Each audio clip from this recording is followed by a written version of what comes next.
going to be leading the meditation this morning. And it looks like we have quite a few new faces. How many people are here for the first time? Oh, a good amount of people. Okay, so I'd like to explain a little bit of what we're going to do before we start. And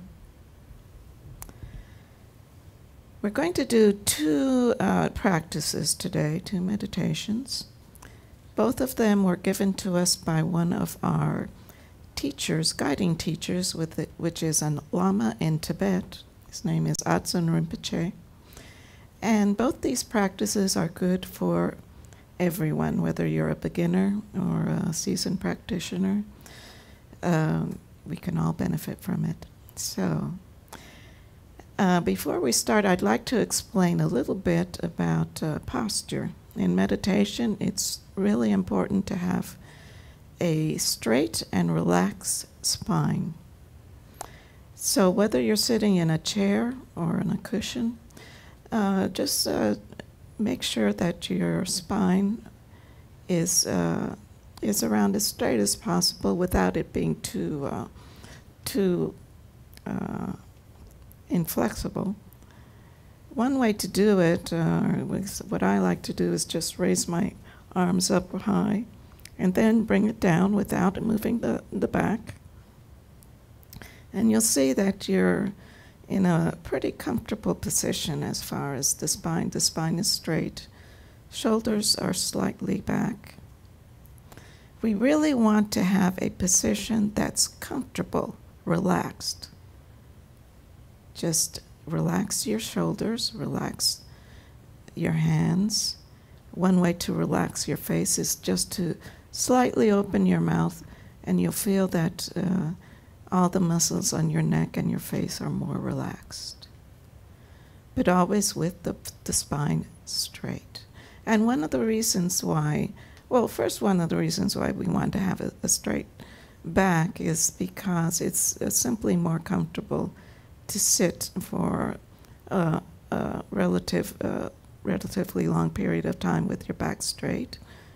It's for comfort, but also because we want energies that are flowing through your body to flow freely through this area of the spine, going up to the top of your head.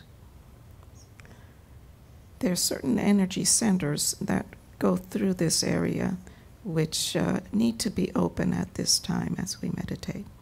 So that's why we always like to have the back as straight as possible.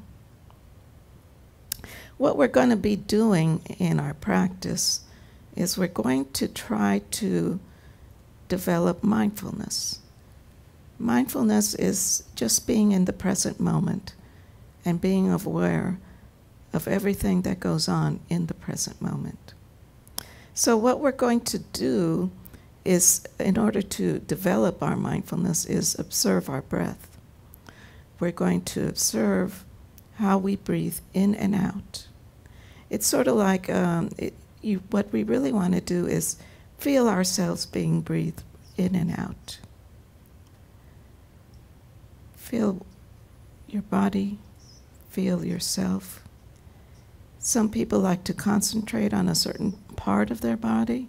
For example, some people like to concentrate how the breath goes in and out of their nose, or you can also see how the breath goes in and out of there's a certain energy center that is right below the navel, around 3 finger width below the navel, 3 finger widths deep.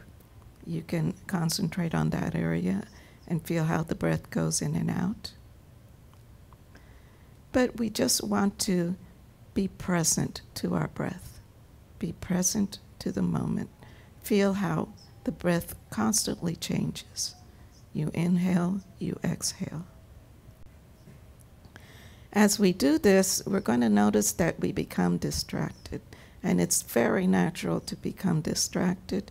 That's our natural way of being, or the way we're used to being.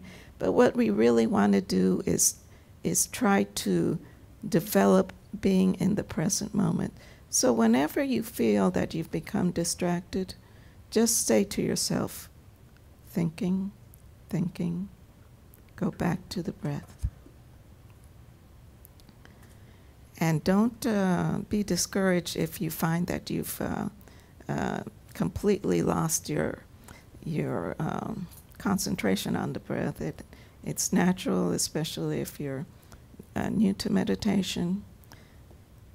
Just be aware that if you find that you've become distracted, it's a good sign because it means that you're becoming aware.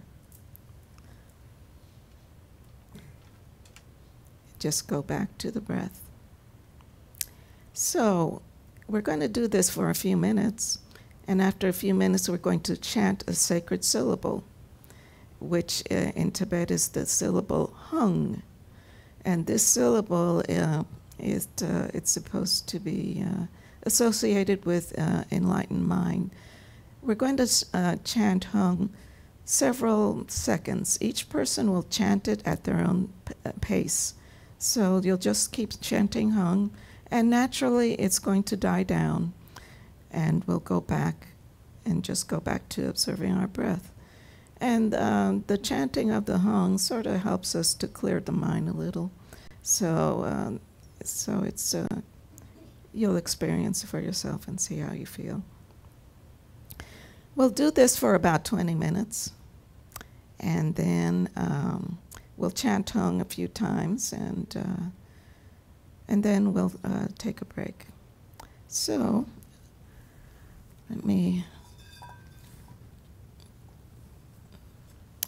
let us start.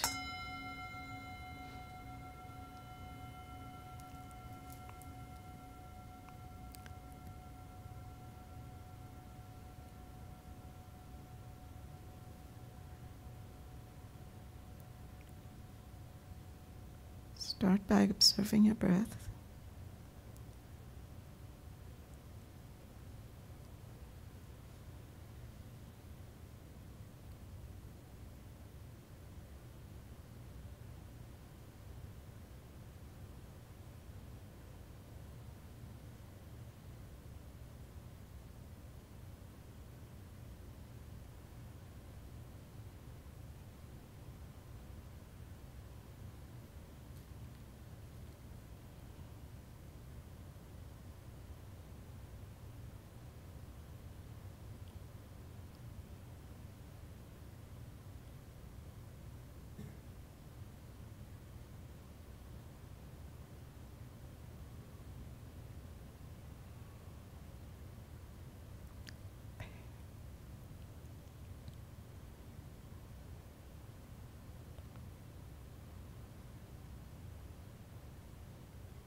We're going to chant Hung, and as we chant Hung, just feel the vibration of the sound go through your body.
Go back to the breath.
If you become distracted, say, thinking, thinking. Go back to the breath.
Let us chant home.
Back to the breath.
Let us chant one more time.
The practice that we just did is a practice that you can take home with you and practice on your own.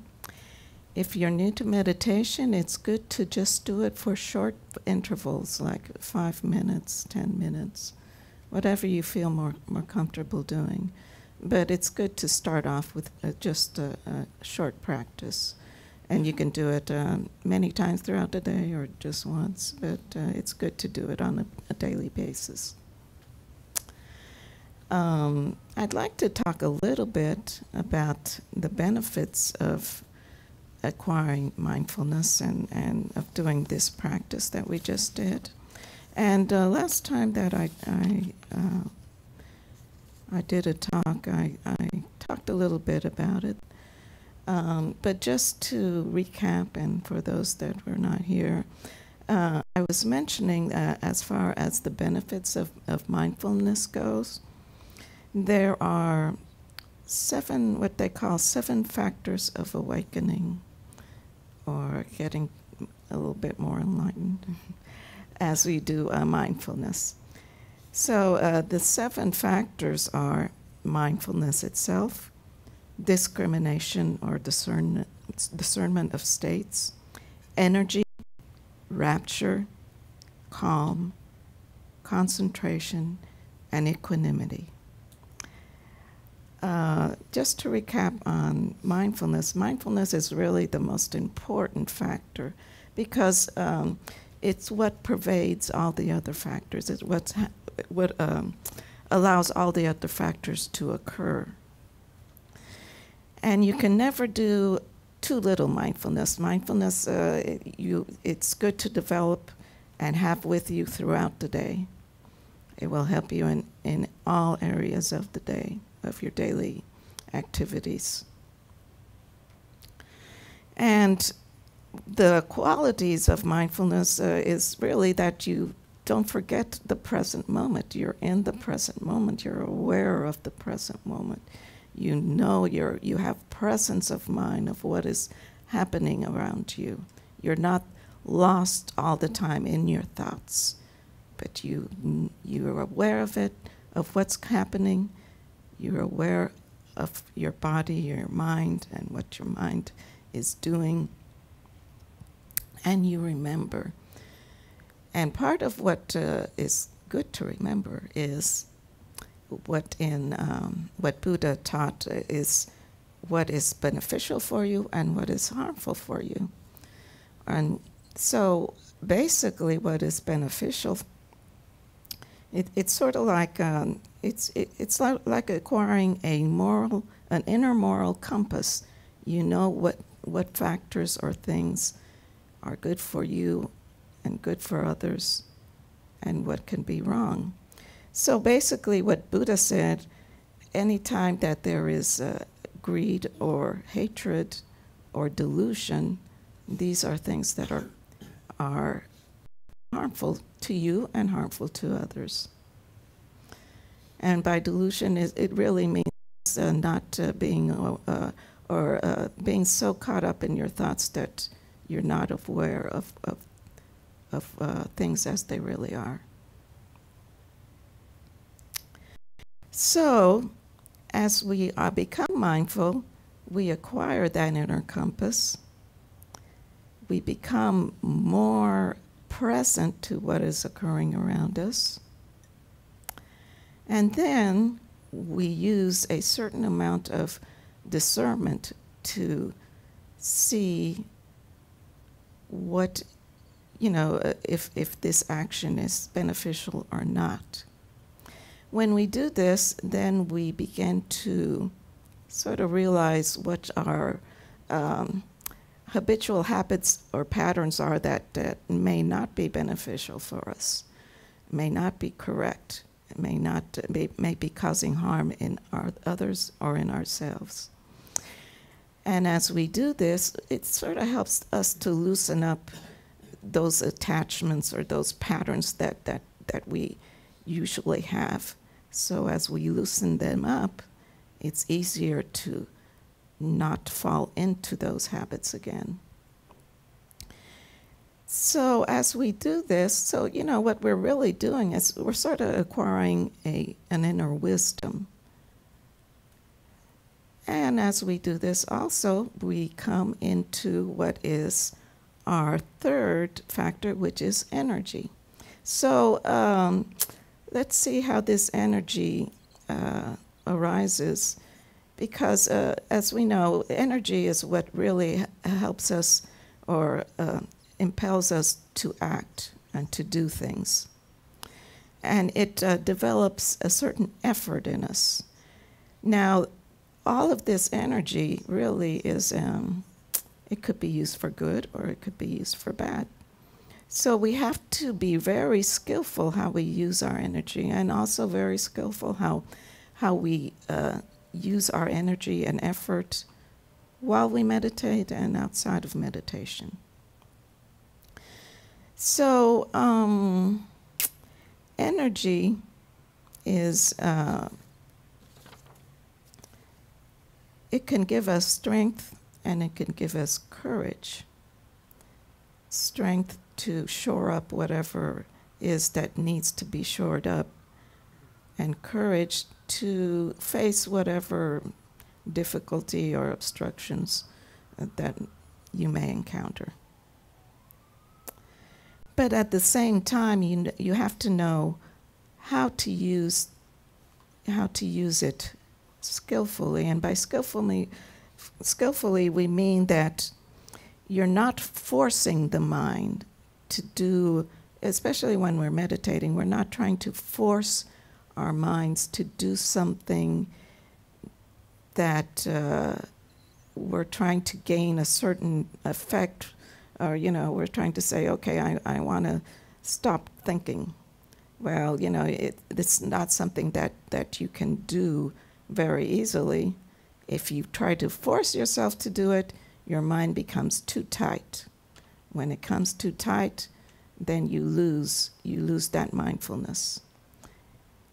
If you become too loose and you say, okay, I'm not going to force anything, or I'm not going to do any effort, then you become too loose, and you get into a stupor, and you lose your mindfulness also. So you're going to find that energy requires a certain balance.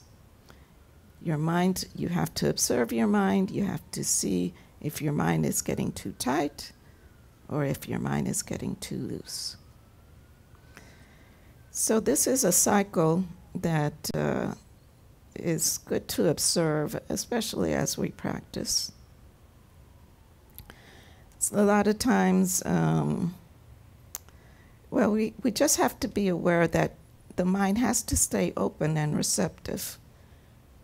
But also, you have to be in that certain balance where you're observing your breath, and that's where you want to be, but you don't want to tighten it too much where you become judgmental with yourself and say, oh, I'm doing this wrong, I'm not doing it right. You just have to let it go, loosen the mind, and go back to the breath. And so you observe this in ourselves as we do it. And it can also be observed in your daily, whatever you do in your daily activities. So as we do this, so we have to be aware, we have to get to that balance. As we do this, we come to the other factor, which is rapture. And rapture is something that will just happen spontaneously. It's really a feeling. It's sort of like feeling a certain bliss, or a very joyful thrill, very subtle joyful thrill as we meditate. And of course, this, if you're new to meditation, it may take time for you to actually get to the point where you feel this. Each person is different, so each person could feel it differently. But there are certain grades of rapture that I'd like to mention. For example, one which they call minor rapture is when you are, you feel like you can, your spine is such in a right position that you can meditate for a very, very long time and not feel any discomfort. You feel that you're right in the right spot, so to speak, and it's effortless just to be there and meditate. So that's a minor rapture. Another rapture is what they call momentary rapture, which is sort of like you get a jolt of energy that just goes through you all of a sudden. Sometimes it's like a jolt, and it makes your shoulders go back a little, and then it just goes away, very like a flash of lightning. Another rapture that could be felt is that you feel almost like this waves of tingling all through your body. It's sort of like just waves coming and going, and you can feel like a certain vibration throughout your body. Another rapture could be that you feel like you're being lifted up in the air, like if you're not touching the ground. And another rapture is just a very sublime feeling of happiness, of bliss, acceleration. It's a very subtle thrill. So these are experiences that just arise naturally. Now, there is a danger, though, that when sometimes, especially when we first start to experience this, we get into what's called, they call it imperfection of insight, where you think, well, I've made it as a meditator, I've reached enlightenment, or I'm really a great, I'm really, this is going to be the way meditation is going to be from now on. Well, these raptures come and go. They're just, they're not lasting. So you have to just accept it and not become too attached to them. If you become too attached to them, then you lose that balance with energy, because then you're thinking all the time, I want to go back and experience that feeling again. And when you do that, you tighten up. Your mind gets too tight. You have to loosen up, let it go, accept it that this is something that is not you. It is just an experience that goes through you, and move on. There's some people that, when they experience this, they think, oh, well, I'm the best meditator there is. I'm better than my teacher. This is it for me. And it's not really. If you get caught in that, then you can't progress. You can't progress into the other benefits that mindfulness can give you. So these are two factors. Just keep them in mind if you ever experience them. And then once you get to a balance in the energy, and once you do not become too attached to those experiences of rapture, then you can go on to the other factors, which is calm, concentration, and equanimity. So we're going to take a break right now, and when we come back, we'll do another short practice. We are passing around a book where we put the names of people we would like to dedicate any good things that we've acquired today in our practice. We want to dedicate them to others. So in this book, if you know of anyone that is in need, you can also put your own name in it. Anyone that's in need, anyone that has recently passed away, you can also put in pets, animals. Just put their name, and then at the end we're going to say the names. And we do have refreshments and some snacks in the front. You can walk around, or if you like, you can just sit and be quiet if you like. So anyway, we'll be back in about 10 minutes, and we'll go back to our next practice.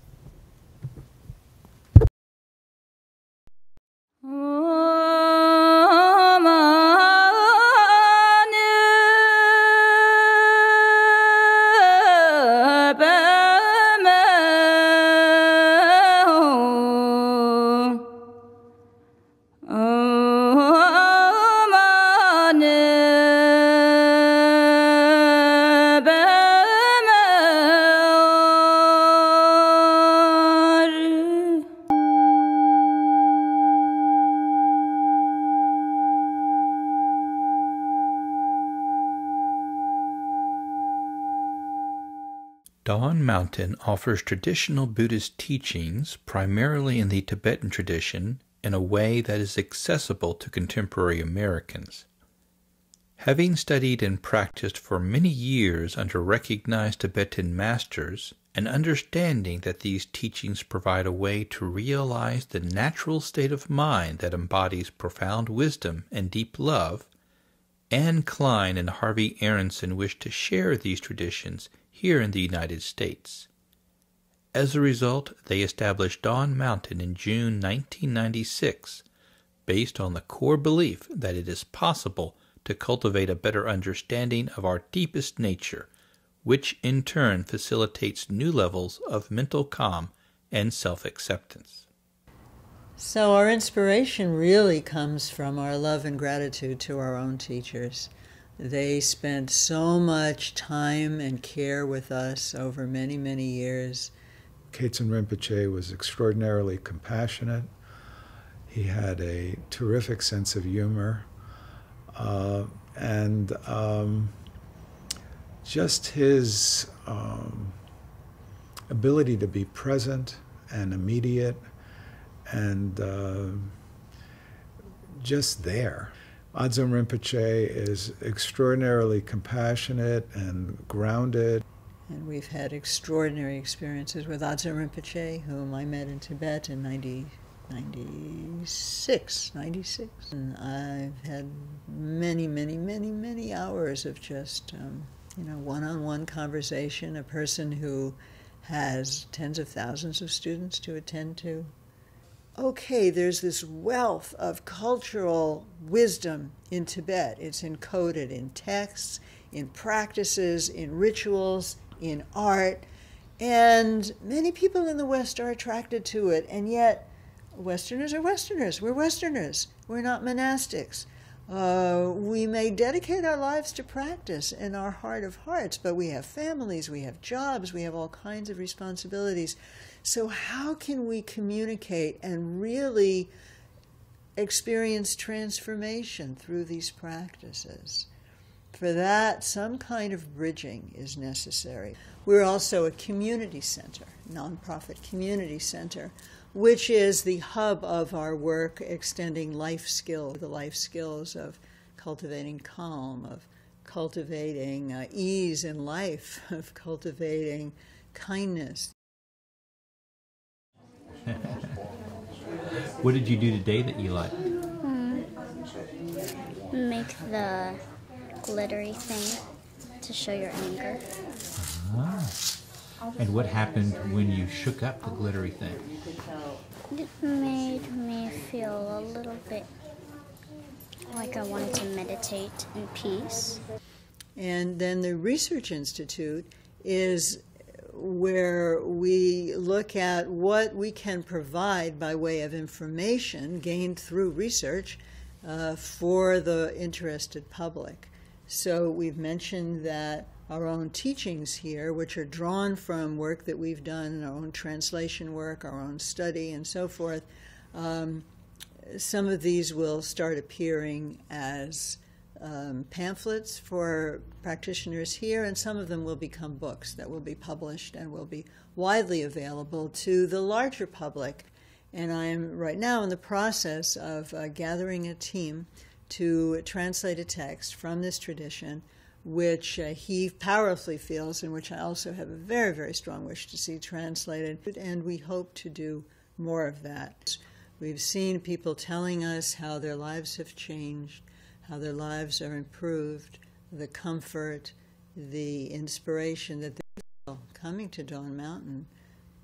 We really are inspired to envision a way that Dawn Mountain becomes a stable beacon and place of gathering for people who wish to practice at whatever level. I trust the teachings. I feel in the place.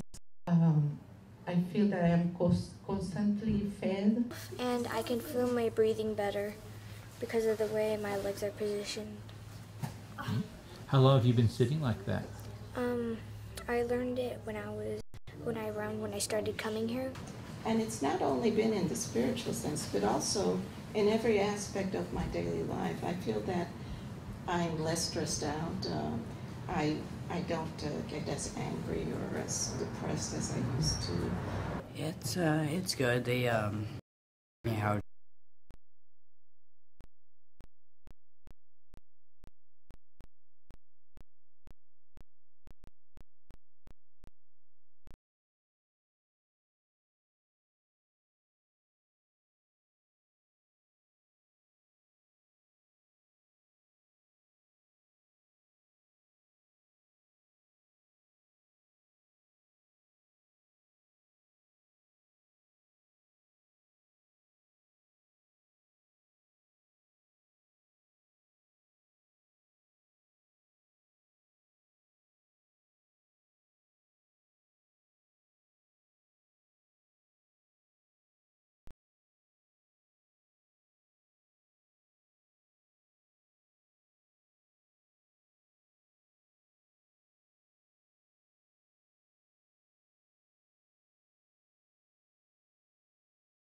Sorry it took so long. Some of the people look like they left already. I think they had to get back I see. for some events. Okay. Okay, so the last practice is really to share whatever good benefits we acquired during our practice with others. So what we're going to do is visualize the sacred syllable Ah. This is the syllable Ah. This time we're only going to say Ah once, 3 different times, and each time we say it, we're going to do a different visualization. And it's basically a way to share everything good with every living being. So let's just start off observing our breath for a few seconds.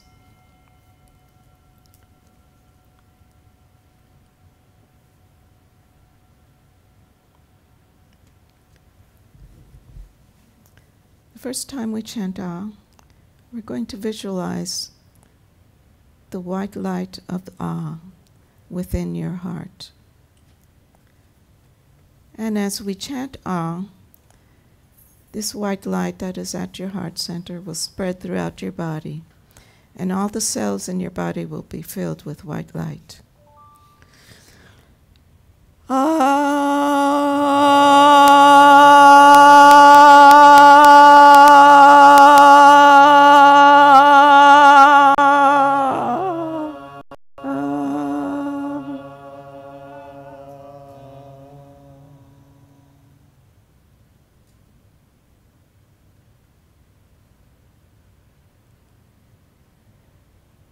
Second time, we will visualize this white light going forth to each person that is in this room.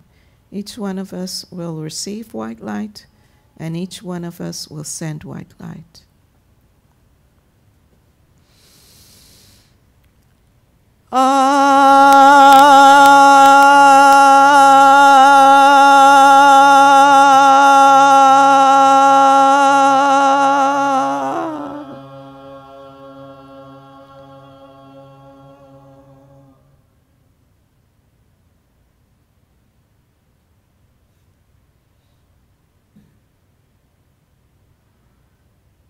The third time,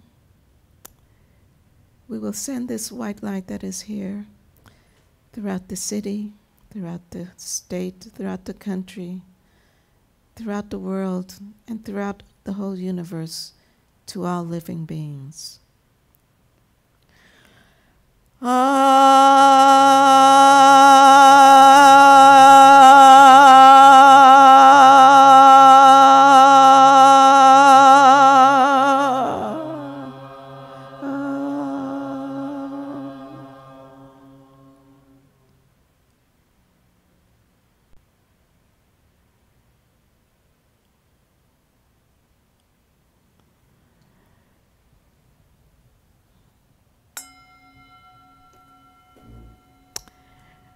Okay, so we always end our practice saying a short prayer that is on the dedication sheet. It's called dedication. On the sheet called dedication.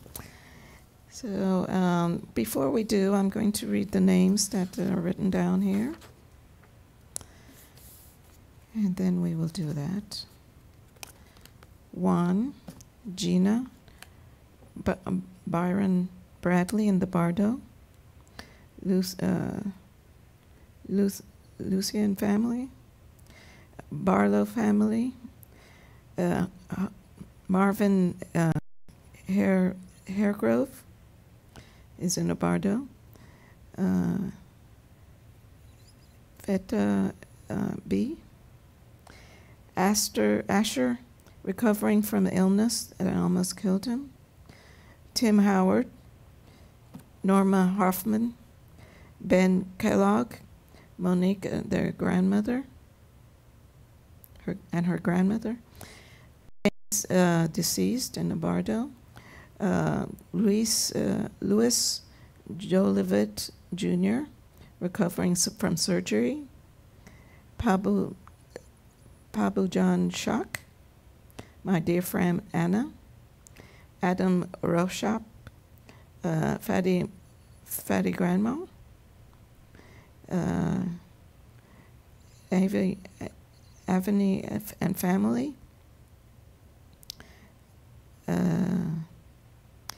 Davina Saunders and Bardo, Miriam, Carolyn, President Obama, Alice Mary, Beto, Damien, Daniel and Harrison Kornberg, architects, Fran and Tony, Andrea,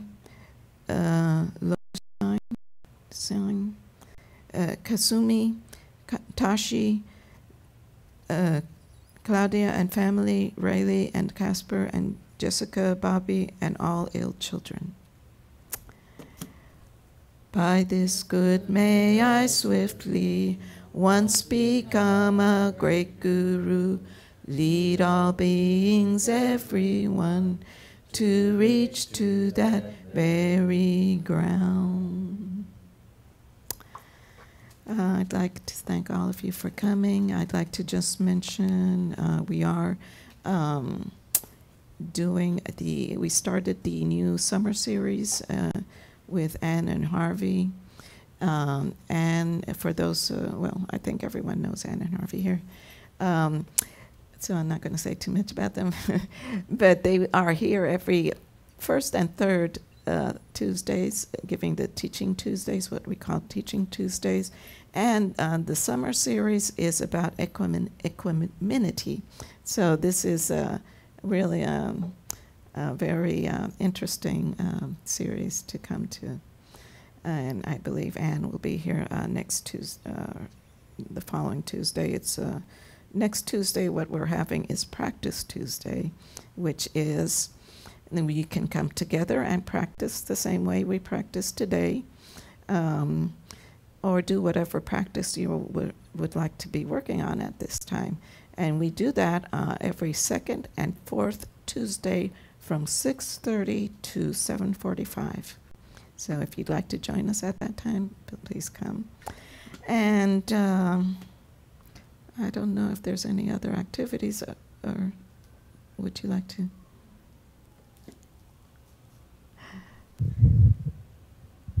Good morning. Thank you, Janet. If I haven't met you, I'm Mary Scott. I'm Executive Director here at Dawn Mountain, and we had a fantastic team of volunteers working yesterday to help take down a few more walls in our ongoing transformation process. We will most likely be doing that again next Saturday from 10 to 3, but please stay tuned. I will send emails to everybody who's signed up and wants to help. If you want to be on that notification group, let me know and I'll put you on the list. Also, next weekend is going to be kind of an interesting experience for us because the Houston Grand Prix is happening at Reliant all over that whole campus. So strongly encourage you, if you plan to come to meditation next Sunday, to come from the east, down Alameda, down 288, exit Holly Hall, come around. Fannin, we are assured, will not be closed, but I have a feeling it will be very, very trafficky on Sunday morning. Thank you. Thank you. Okay, well, I'm sorry for having it end a little later than it should, but anyway, thank you for coming, and I hope to see you again. And also remember, we do accept donations, so if you'd like to leave a donation, I believe in front we have a basket where you can leave donations. Thank you.